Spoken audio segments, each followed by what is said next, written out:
Chers compatriotes haïtiens, j'ai l'heureux privilège et le grand plaisir de vous entretenir autour d'une petite causerie basée sur la vision.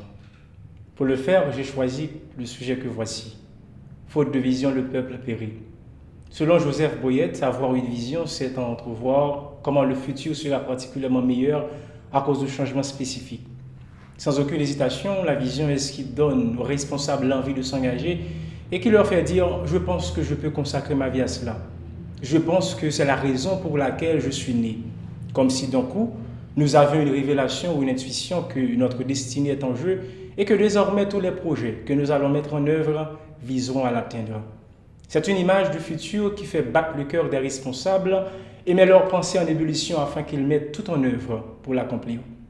Sans cette flamme qu'est la vision, rien n'est possible dans la vie. Aucun progrès n'est possible s'il n'est alimenté par une vision clairement définie. Ainsi, si vous regardez autour de vous et vous ne voyez rien, la seule explication à cela est le fait que nous sommes toute notre vie dirigés par des gens qui ne voient plus loin que le bout de leur nez. À propos, John Maxwell déclare, et je cite, « Les leaders qui manquent de vision causent deux sortes de problèmes à leurs subalternes. En premier lieu, ils ne réussissent pas à imprimer une direction à leur équipe ou à l'inciter à aller de l'avant. Deuxièmement, ces gens se révèlent également sans passion. Ils n'ont pas le feu ni de carburant pour se propulser et entraîner les autres. » Une telle déclaration laisse penser à Jean-Jacques Dessalines, l'un des héros de l'indépendance d'Haïti. « Je ne veux garder avec moi que des braves, que ceux qui veulent redevenir des esclaves français sortent du fort, que ceux, au contraire, qui veulent mourir en homme libre se rangent autour de moi. Jurons de combattre jusqu'au dernier soupir pour l'indépendance de notre pays. » Fin de citation. Lors de l'arrestation de Toussaint Louverture, ce grand leader stratège a déjà compris le dénouement éventuel qui devait accoucher l'indépendance d'Haïti. « Je suis Toussaint Louverture, dit-il. Mon nom s'est peut-être fait connaître jusqu'à vous. J'ai entrepris la vengeance de ma race. Je veux que la liberté et l'égalité règnent à Saint-Domingue. Je travaille à les faire exister. En me renversant, on n'a abattu à Saint-Domingue que le tronc de l'arbre de la liberté, mais il repoussera, car ses racines sont profondes et nombreuses. S'il ne nous reste aujourd'hui plus rien que le découragement, le désespoir, l'amertume et l'envie de fuir le pays, c'est parce que nous avons trahi les efforts de nos ancêtres. Nous nous sommes écartés de la grandeur de leur vision. Il est évident que tous les pays qui arrivent à sortir des tanières du sous-développement le font grâce à un leadership conduit selon une vision. Si 50 ans de cela, nous étions au même niveau de développement que la République dominicaine, qu'est-ce qui explique ce fossé qui nous sépare aujourd'hui ? Eux, ils ont choisi une vision et nous autres, le fanatisme et l'amateurisme. Ça fait mal de voir la situation d'insalubrité qui dépeint la première république noire du monde.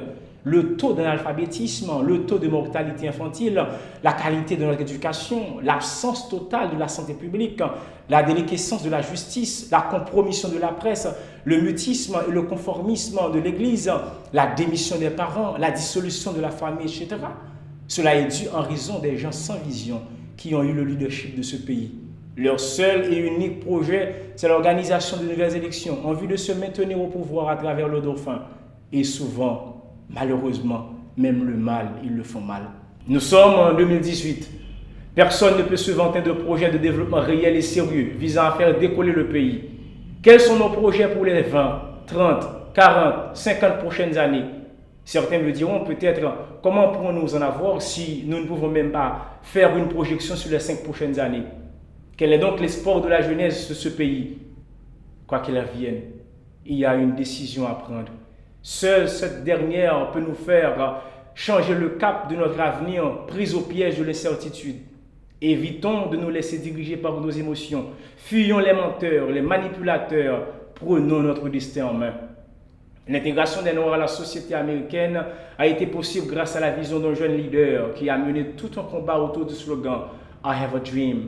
Je rêve qu'un jour, cette nation se lèvera et vivra la vraie signification de sa croyance. Nous tenons ces vérités comme allant de soi, que les hommes naissent égaux.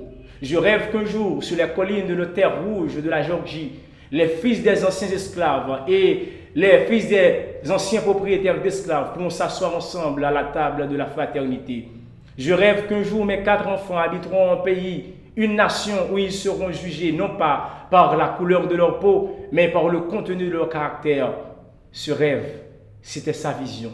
source d'inspiration et ligne directrice de son action pour les libertés civiles que l'on connaît. Et malgré son assassinat, sa vision a triomphé.